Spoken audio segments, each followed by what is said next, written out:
Shalom, selamat pagi saudara yang dikasihi Tuhan. Pagi hari ini kita akan merenungkan satu bagian firman Tuhan dari kitab Amsal pasal yang ke-30 ayat ke-7 hingga 9, demikian bunyinya. Dua hal aku mohon kepadamu, jangan itu kau tolak sebelum aku mati, yakni jauhkanlah daripadaku kecurangan dan kebohongan. Jangan berikan kepadaku kemiskinan atau kekayaan. Biarkanlah aku menikmati makanan yang menjadi bagianku, supaya kalau aku kenyang, aku tidak menyangkalmu dan berkata siapa Tuhan itu.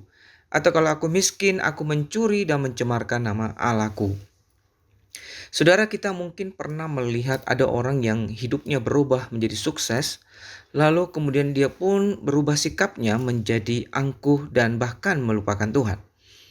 Atau sebaliknya, kita mungkin juga pernah melihat orang yang hidupnya menjadi susah, penuh dengan persoalan, lalu dia mulai kecewa kepada Tuhan dan bahkan menghujat Tuhan.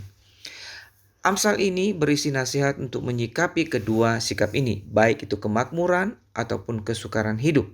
Bagaimana kita boleh menyikapinya dengan sikap yang benar?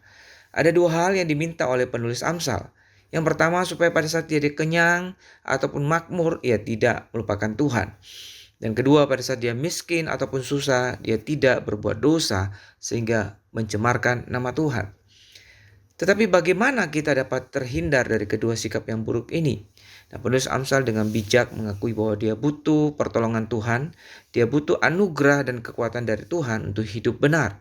Itu sebabnya dia berdoa memohon anugerah Tuhan, agar dia dimampukan untuk menghindari sikap yang salah ini.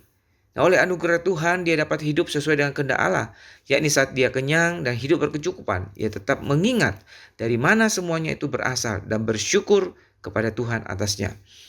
Dan di saat dia susah, ketika dia sedang mengalami banyak pencobaan, ia tidak menjadi kecewa dan memberontak kepada Tuhan. Sebaliknya oleh anugerah Tuhan dia dimampukan untuk tetap percaya dan taat kepada Tuhan.